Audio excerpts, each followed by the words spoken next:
Ladies and gentlemen, boys and girls, children of all ages, welcome to Robert's Sports Show. I'm your host, Robert. Alright, NASCAR Cup Series, Coca-Cola 600 preview, the 66th running of the Memorial Day Classic, 1960 to current. In the previous 65 races, 6 have been rain shortened, only 3 have ever gone to overtime. Now, there's been a lot of talk here lately of stage racing. Apparently there are people that hate stage racing. Shocker. There are people that wish that the Charlotte race would be 3 stages instead of 4. NASCAR's longest race as an extra stage. But a lot of people think it shouldn't. Okay, that's your opinion. That's fine. I'm not going to disagree with you. I mean, I can say my opinion. I like the 4 stages, but I understand. Now, one couple notes I want to point out here. In the 10 races prior to stage racing, so 2016 back to 10 Coca-Cola 600s. The average of the first caution was lap 82. The average of the last caution was lap 357.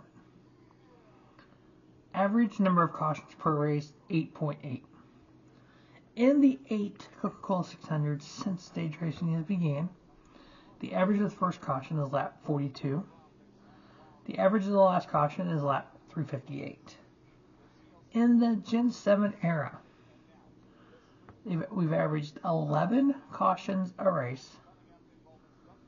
The first caution on average has been lap 47, so a little bit later than the average before that. And then the average of the last caution is lap 387. That's in the 3 Gen 7 era Coca-Cola 600s. Over the last 3 years, all these stats are Gen 7 stats.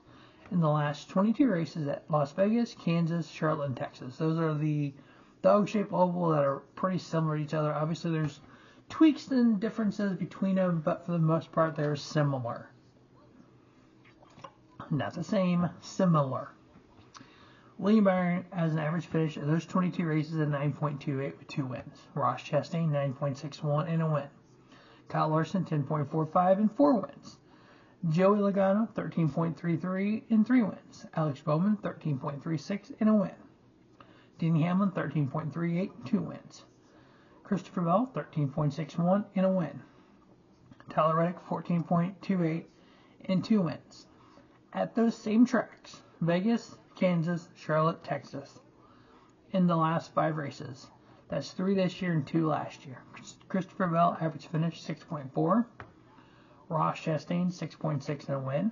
Joey Logano, 8.0 and 2 wins.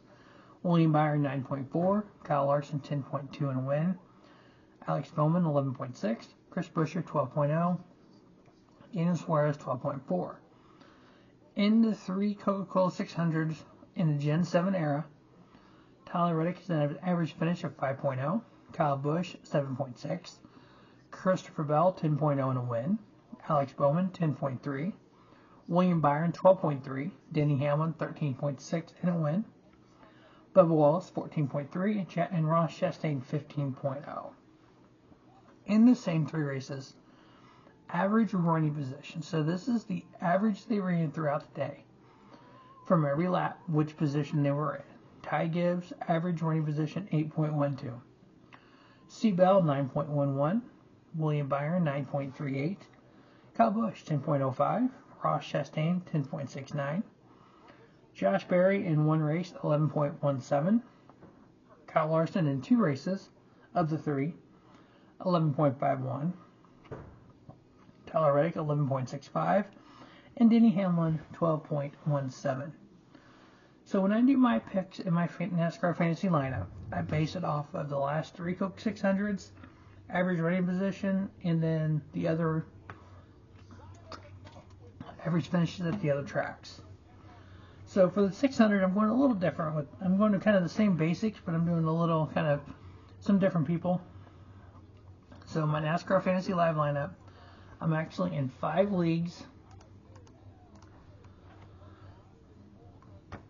I'm in the TMD NASCAR League. I am in the NASCAR Fantasy Fast Lane. I'm in Kicking the Tires. the XM Fantasy Racing Preview, and then MRN Inside Line. Robert Sports showing all of them. I do the same lineup in all of them. So I'm doing Ty Gibbs, Christopher Bell, William Byron, Kyle Busch, and then Ross Chastain, and I have Denny Hamlin in the garage. My head-to-heads, Reddick, Blaney, I am picking Blaney. Bell, Byron, I am picking Byron. Hamlin, Larson, I'm taking Hamlin. Busch, Bowman, I'm taking Busch. Before I get to the 4 picks to win, if you're new to Rubber Sports Show, this is my first race picks of the year. Had some things going on, kind of. Videos became a kind of nonsense. I didn't do any. I'm going to try to get back to doing them week to week now. And so I do 4 picks to win. Before we do that, we're going to kind of talk about points and stuff. So right now, we have 14 races left in the regular season. We have 7 different winners. So we do have the possibility of one of the winners not being in the playoffs. So Kyle Larson with 3 wins is locked in. Christopher Bell with 3 wins is locked in. Denny Hamlin with 2 wins is locked in. Josh Berry, William Byron, Austin Cindric, and Joey Logano, each with a win, are not completely locked in. Again, 14 races left. If we have 14 different winners, that would give us 21 different winners. So yeah, when you're in doesn't always mean it up until 16. I know there's been a lot of talk lately of getting rid of the playoffs. People hate the playoffs, and NASCAR talked about the possibility of changing the playoffs. If they do, great. If they don't, they don't. I've been a fan of the sport long enough. I like certain things. They do it, I like it. They don't do it, I don't like it. Personally, I like playoffs. Personally, I think winning a championship in this era is harder. Here's why. In the old era, you just basically put it in cruise control the last half of the year, and you weren't worried about it. You were worried about points, and that was it. You didn't try to win for no reason because you don't need to win. In this era, you have to make the playoffs. Then you have to get by the round of 16. If you have 2 bad races in the first 3 of the round of 16, you're screwed. You got to make the round of 12. If you have 2 bad races and you don't win, you're screwed. Get to the round of 8, same deal. If you don't win and you have bad races, you're screwed. Get the championship 4. You have 4 drivers going for a championship. I think if you do multiple in that final round, like people talk about doing 3 races in the final round, you have the possibility of 1, having a champion crown with races left, where you can't advertise the final race as the championship weekend because you can have a chance of not having that. Also, you have a chance of, what if a driver goes out there and wins 2 races and then finishes last in one of them? If somebody else goes out there and runs 6 in all 3 of them, the 6th place guy would have more points than the other guy. So you have somebody with 2 wins in 2 out of 3 races, somebody with 3 top 10s, no top 5s, and that's your champion. So mediocrity would win a championship. So anyway, moving on. Kyle Larson, locked in, leading the points right now, has a 35-point lead over William Byron. Where that comes in, the big deal is that bonus points at the end of the regular season. 15 for the winner, 10 for second. We know those points can matter. Christopher Bell in third, 85 points behind. 4th place, Chase Elliott, plus 134 to the cut line. 5th place, Ryan Blaney, plus 118. 6th place, Tyler Reddick, plus 113. 8th place, Alex Bowman, plus 81. 10th place, Bubba Wallace, plus 66. Ross Chastain in 11th, plus 56. Chase Briscoe, plus 34. Ricky Stenhouse, plus 14. Ryan Preece in 15th, plus 7. In 17th, minus 7 points to the cut line, Kyle Busch. In 18th, John Hunter Nemechek, minus 20. Carson Hocevar, minus 25. Michael McDowell, minus 26. Austin Dillon, Zane Smith, Todd Gilliland all tied, minus 27. Chris Buescher, minus 30. AJ Allmendinger, minus 36. Ty Gibbs, minus 37. Dino Suarez, minus 45. That is way crazy. 10 drivers within that many, 45 points of the cut line. Justin Haley, 54 points out. Eric Jones, 58. Ty Dillon, 66, followed by Noah Gragson, Riley Herbst, Brad Keselowski, Cole Custer, Shane Van Gisbergen, and Cody Ware.